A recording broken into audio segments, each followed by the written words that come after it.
అయితే కొంతమంది రైతులు ఇవేవి తెలియక కోట్లు పెట్టి షెడ్లు నిర్మించడం, పెద్దగా డైరీ ఫామ్లు వేయడము, సో లక్షల్లో లాస్ కావడం. అదే అయితే నువ్వు ముందుగా ఏమైనా ఇన్వెస్ట్మెంట్ చేస్తే ముందుగా ఆదాయం ఇక్కడ నుంచి వస్తాయి, అది ముందుగా తొందరగా అది చేయాలి పని. లేదు నేను మొత్తం సెటప్ చేసిన తర్వాత బర్రెలు వేసుకున్నాను అంటే నీకు డైలీ ఖర్చులు అయిపోతున్నాయి కదా. ఒక 50-60 lakhsలో నువ్వు షెడ్ కట్టినావు అనుకో, ఆ 56 lakhsలో 60 lakhsలో బర్రెలు తీసుకొస్తే నీకు నెలకు 5 లక్షలు లేదు 7 లక్షలు 8 లక్షలు ఆదాయం వస్తాయి కాదు దాని నుంచి. అది వదిలేసి నువ్వు మంచిగా ఉండాలి, మంచిగా కనిపించాలి. తమ్ముడు ఇప్పుడు ప్లేస్ తక్కువ అయింది, ఇట్లాంటి షెడ్ మనం చేస్తున్నాం. ముందుగా ఇంటికాడ కట్టలతోని కట్టి ఇప్పుడు కట్టలు వేసుకుని మళ్ళీ వరి గడ్డి వేసి అట్లనే ఆ కిందనే బరే ఉండేది, అర్థమైంది కదా. ఇప్పుడు కమర్షియల్ స్పేస్ కి చూస్తే ఇట్లా చేస్తున్నాం మనం. హర్యానా వెళ్తే నాకు ఒక ఇంటి ఉన్నది అనుకో, గ్రౌండ్ ఫ్లోర్స్ లో నేను బర్రెలు కట్టేస్తా, ఫస్ట్ ఫ్లోర్ లో సెకండ్ ఫ్లోర్ లో మన ఇంటి మనుషులు ఉంటారు.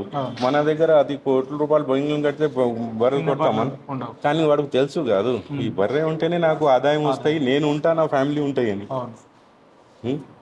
ఓకే, అయితే దీంట్లో దానా కోసం కావచ్చు, స్టోరేజ్ కోసం సపరేట్ రూమ్ పెట్టుకోవచ్చా, మళ్ళీ దీంట్లో పెట్టుకుంటే బెటర్ అంటారా? లేదు, మీ స్పేస్ ఎట్లా ఉన్నది, మీ అట్లా ఉన్నది, దాని ప్రకారం చేయవచ్చు. ఇది తొట్టిల్ అయితే దీంట్లో అయితే త్రీ చూస్తున్నావు, ఒక డ్రమ్ లో ఉన్నది ఒక లైన్ 10 గీదలకు ఉన్నది, అది 2 తొట్టిల్లో చూస్తున్నావు ఒక లైన్ కి ఉన్నది, ఇది కూడా ఒక లైన్ కి ఉన్నది. ఇంకా ఎప్పుడైనా అంటే వాటర్ ఎసెన్షియల్ మనకు ఉంటే ఇట్లాంటి హౌస్ కట్టుకోవాలి.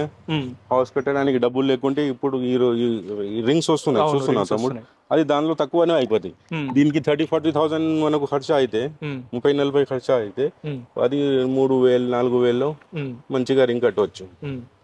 వాటర్ ద్వారా ఏమన్నా గేదెలకు ప్రాబ్లం అయింది అంటే, నల్గొండ ప్రాంతానికి వెళ్తే ఫ్లోరిన్ వాటర్ ఎక్కువ ఉంటుంది అక్కడ, సో ఇదేమన్నా ఎఫెక్ట్ ఇచ్చే అవకాశం ఉంటుందా గేదెలకి? డెఫినెట్ గా. నీకు గవర్నమెంట్ నుంచి మనకు నీళ్ళు వస్తున్నాయి కాదు, MCH నీళ్ళు, అది మనం బర్రెలకు తాగిపిస్తే నీకు లీటర్ పాలు ఎక్కువనే అనుకో.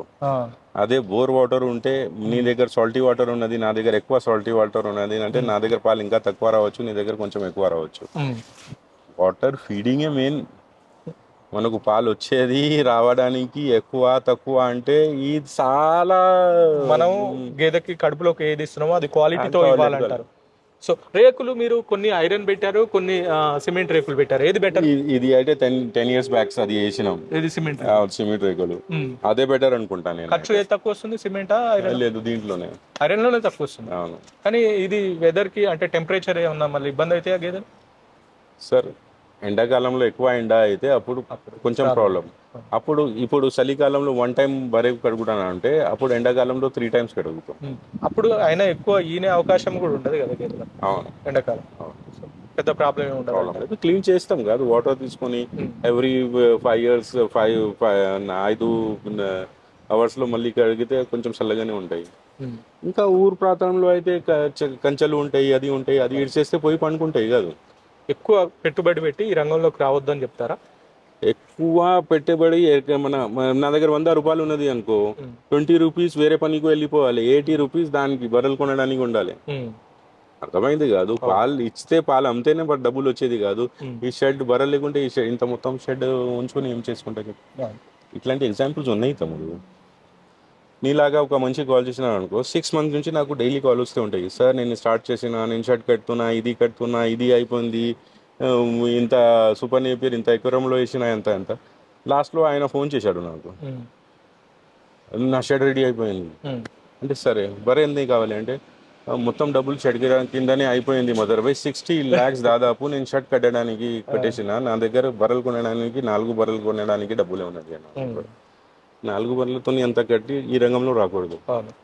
అక్కడ కూడా అది 4 తీసుకొస్తే కూడా లాస్లో వెళ్ళిపోతావు. అప్పుడు అంతా చేసినప్పుడు వాల్యూమ్ ఉండాలి, ఆ వాల్యూమ్తోనే నీకు డబ్బులు బయటికి వస్తావు.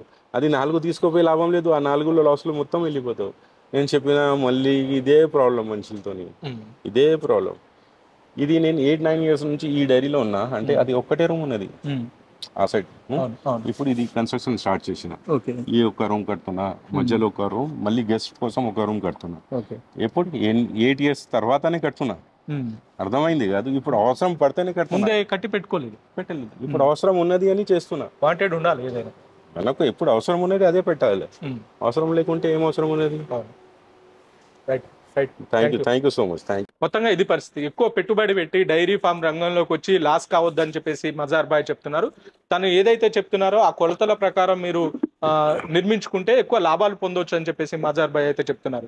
ఎక్కువ కోట్లు పెట్టుబడి పెట్టి మీరు గేదెలు కొనడానికి డబ్బులు ఉండకపోతే మీరు చాలా ప్రాబ్లమ్స్ ఫేస్ చేస్తారు. మీ దగ్గర ఉన్న డబ్బు మొత్తం షెడ్కే పెట్టుబడి పెట్టకపోవద్దు.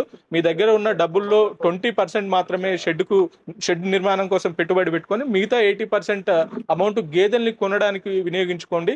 దాని ద్వారా మీరు ఎక్కువ గెటన్ కావచ్చు అని చెప్పేసి మజార్ భాయ్ చెప్తున్న పరిస్థితి అయితే కనపడుతుంది. రైట్. మొత్తంగా ఈ వారం ఈ వీడియోలో అన్ని సమాచారం మీకు అందిన అనుకుంటున్నాను. మరో వారం మరో కొత్త వీడియోతో మళ్ళీ వస్తాను. Thank you.